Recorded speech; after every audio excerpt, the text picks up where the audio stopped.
Straight ahead on Law&Crime Daily. From Iron Chef America fame to abuse allegations. She wanted to get a celebrity picture with the celebrity chef, the defendant.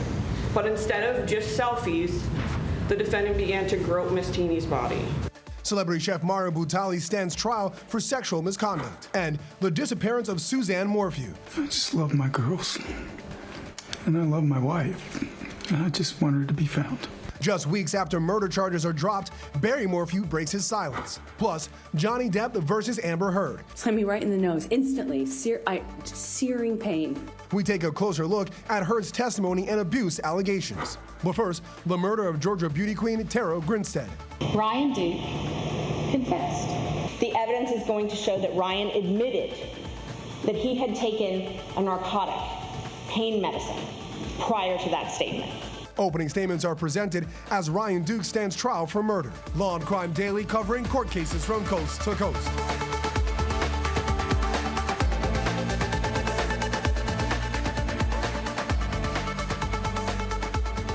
Welcome everyone to Law&Crime Daily. I'm your host, Brian Buckmeyer.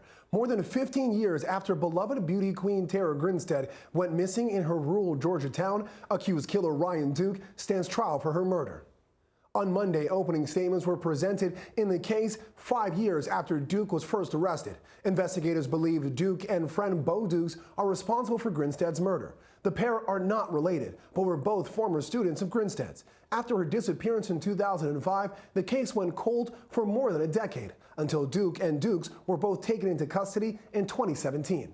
Prosecutors say Ryan Duke confessed to killing Grinstead, saying he broke into her home and killed her after a burglary went wrong. After that, Bo Dukes helped burn her body in a pecan orchard.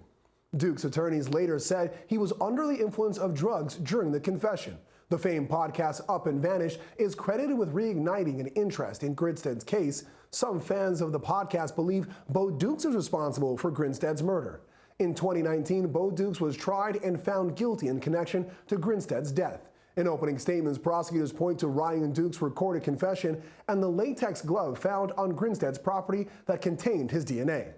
But what about the glove we've talked about? I told you earlier, we knew back in 2005 that Tara Grinstead's DNA was on it, as well as an unknown male.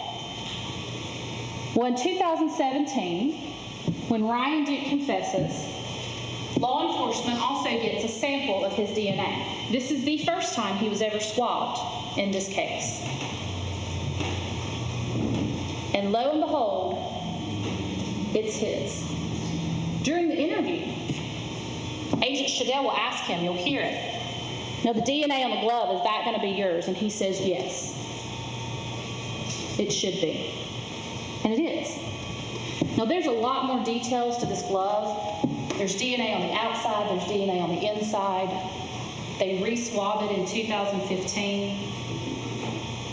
But the bottom line with the glove is the primary contributor to the glove of DNA is Ryan Duke.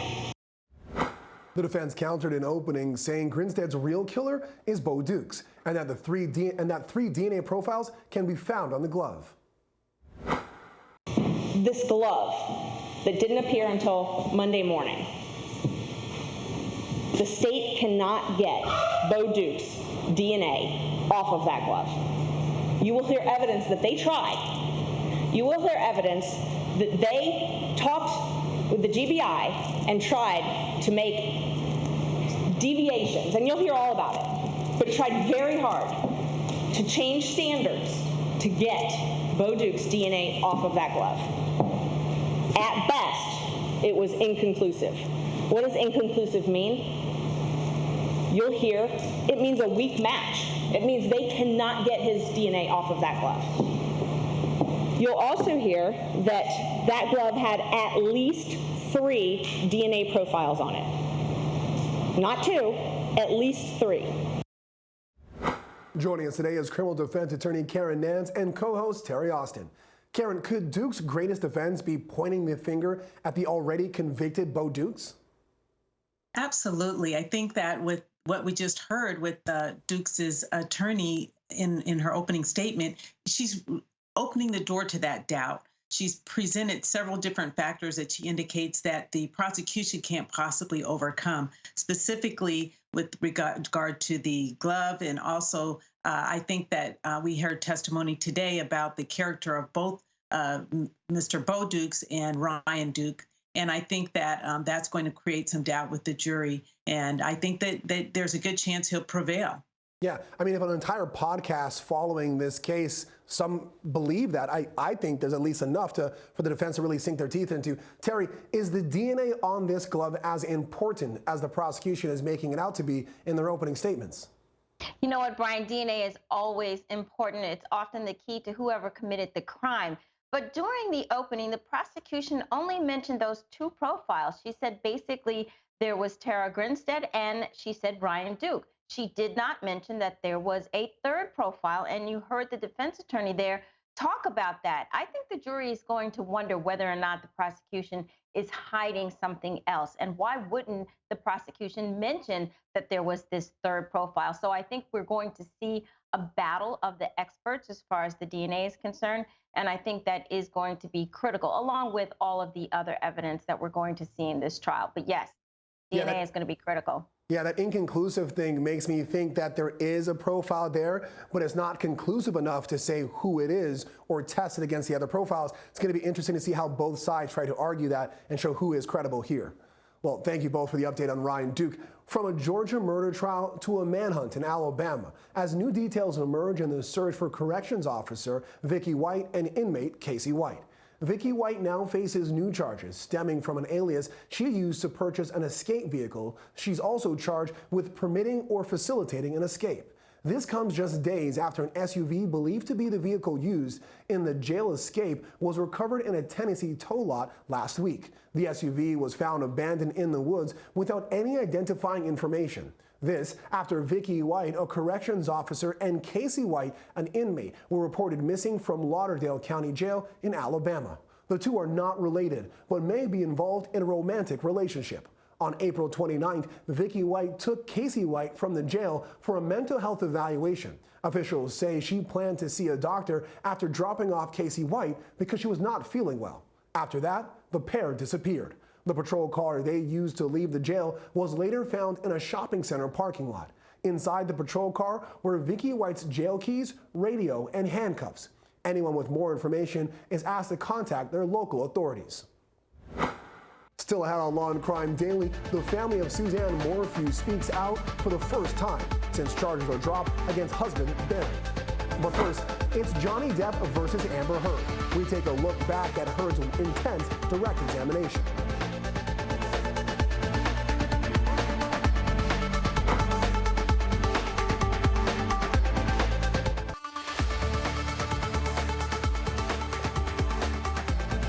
Welcome back to Law and Crime Daily. Amber Heard's testimony is put on a week-long break as she faces off against ex-husband Johnny Depp in a multi-million-dollar defamation lawsuit. The week-long break comes as part of a pre-scheduled conference for Fairfax County Judge Penny Ascarati. Court is expected to resume on Monday, May 16th. The break comes amidst defendant Amber Heard's direct examination, meaning Depp's defense has an extra week to prepare for cross-examination. Heard's testimony comes as part of a defamation suit stemming from her 2018 Washington Post op-ed about domestic violence. While Depp was never mentioned in the article, he argues readers know he was publicly linked to Heard. Depp filed a $50 million lawsuit against his ex-wife claiming damages, but Heard shot back with a $100 million suit doubling down on her domestic violence claims. Last Thursday, she described an incident when Depp allegedly headbutted her before she told him she was leaving him. Oh, you really want to go, huh? Oh, you're so tough. I stood back up again. This time he hits me in the face.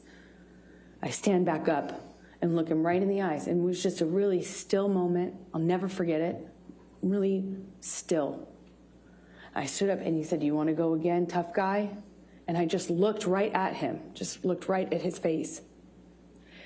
And he balled up his fists, leaned back, and headbutted me square in the nose. Just right as I stood in front of him. I was a foot from him. Just slammed me right in the nose. Instantly, searing pain. So Karen, Heard said she was headbutt a foot away from Depp, but Depp says they bumped heads as he tried to restrain her. So who was the jury to believe with these two different stories? Well, that's the key, right? Who is more credible? And not only with regard to this specific incident, but the entire testimony from both Heard and from Johnny Depp. You can't split the baby. You have to come up one side or the other. And I think that we haven't heard all of the direct examination of Amber Heard, so we're going to have to wait to see what happens with her further direct, and also what's going to happen when Johnny Depp's attorneys cross-examine her to see if they can in any way pull apart her story. Yeah, I always say that truth often comes through cross-examination because you can't prepare for that, and that's where they really dig into the facts. Terry, does Heard's testimony make out that she is a victim of domestic violence? What do you expect Depp's lawyers to do with these accusations on cross? Well, listen, Heard's team has a whole week to prepare for cross, but guess what? So does Depp's team. And you better believe me, they're going to go through that direct testimony, and they are going to parse it down. They're going to pick the number of issues they want to confront. And this December 15, 2015 headbutt issue is one of the big issues. They need to logically, chronologically go through all of her accusations. And as far as this one is concerned, the issue here is, where were your injuries? You said you broke your nose. Did you go to the hospital? Where was the blood? We've heard Depp talk about there was no blood. So I think there's a lot to do as far as that issue is concerned. Yeah, a headbutt from that distance for someone slightly taller than you, it's going to break the bridge of your nose. So I guess the question is, where's the corroboration? And we'll see how that plays out. As you said, direct finishes and cross continues, or starts, I guess. Thank you both. Coming up on Law and Crime Daily, a celebrity chef stands trial on charges of sexual misconduct. Plus, 2 years after her disappearance, the family of Suzanne Morphew speaks out how they say prosecutors botched the investigation.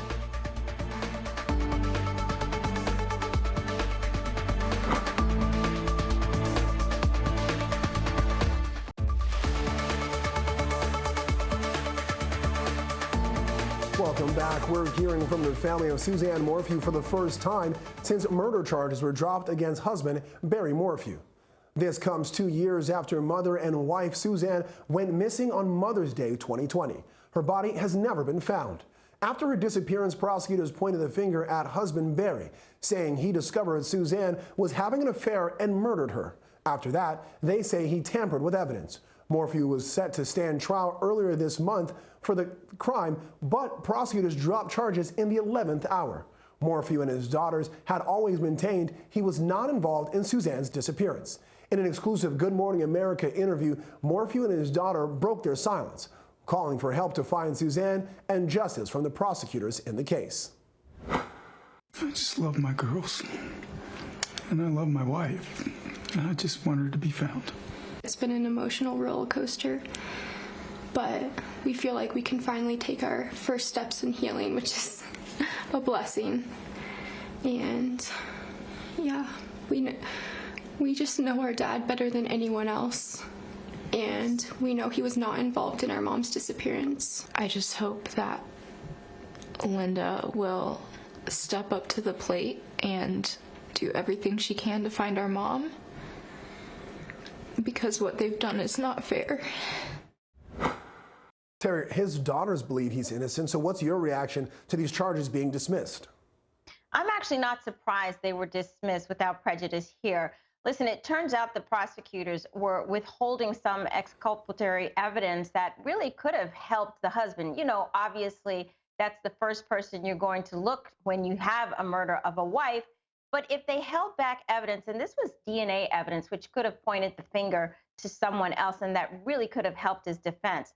So I think it was the right move to dismiss the case.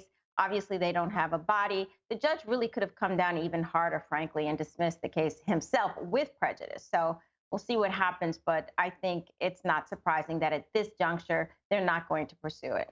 Yeah, that sounds like some Brady violation or some discovery violations. Maybe the judge could have gone even further, teach these prosecutors how to properly handle a case. But Karen, that kind of brings us back to the question of what next.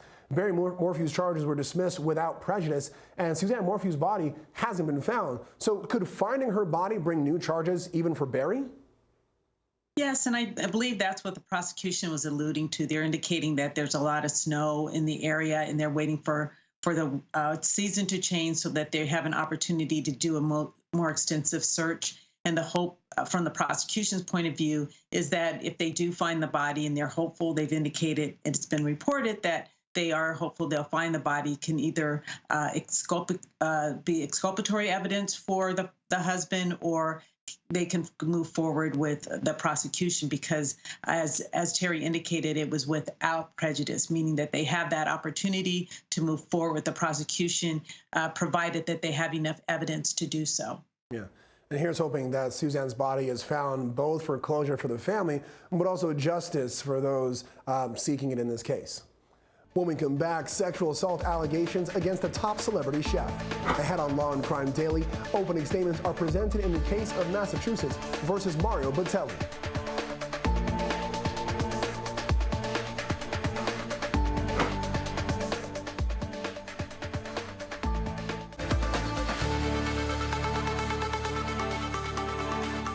Welcome back. Opening statements are presented after a quick start to a sexual assault case where celebrity chef Mario Batali faces a misdemeanor indecent assault and battery charge in Boston.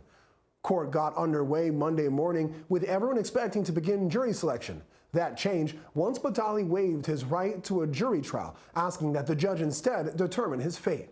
The chef, well known in several restaurant circles and from shows on Food Network and ABC's cooking show, The Chew, is accused of forcibly kissing and groping Natalie Teeny while taking a selfie together in a Boston restaurant in 2017. Batali pled not guilty to the formal charges in 2019. Once all pretrial business was finished, prosecutors presented their opening statement, telling the judge Teeny snuck a photo of the celebrity chef before Batali called her over to him. Miss Teeny stands there taking selfie pictures with the defendant. But instead of just selfies, the defendant began to grope Miss Teeny's body. While he pulled her face into his face, kissing her with his left hand, his right hand groped her breast, her butt, and her crotch area. Miss Teeny was confused, she was shocked, she wasn't really sure what was going on. She noticed the defendant to be drunk at that time. He couldn't really keep his eyes open in the pictures, he was slurring a bit, and he smelled like alcohol.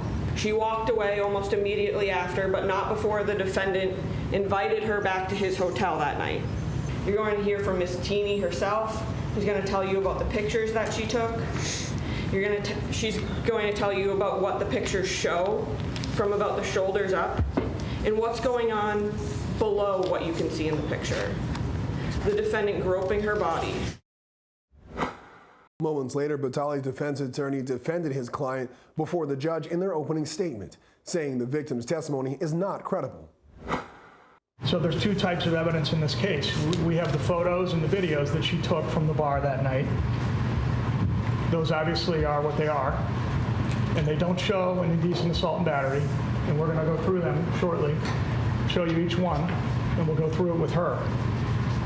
The other kind of evidence you have is Ms. Tenney's self-serving, biased testimony that she was assaulted.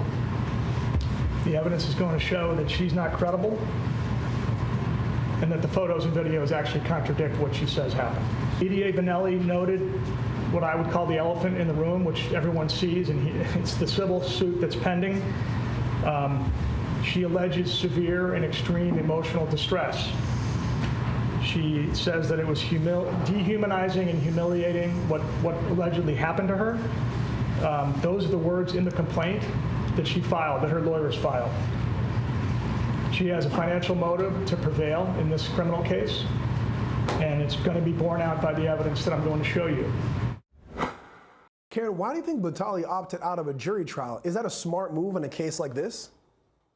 I think for the defense perspective, it is, because you don't have to worry about trying to eliminate women from the jury pool that may be sympathetic to the victim in this case. And so you just had the case being heard by the judge. Actually, it's an exercise of judicial economy because it's going to be a lot quicker to try the case without picking a jury. So I'm sure that the prosecution's happy about that. and then the judge also, because there's other court business to deal with. But I think that the idea is that let's hear it before the one person that is sworn to be non-biased and sworn to not have his emotions come into the case, whereas you don't have that promise, even though jurors indicate that they would look at the case objectively. So I think from the defense perspective, it is a good move.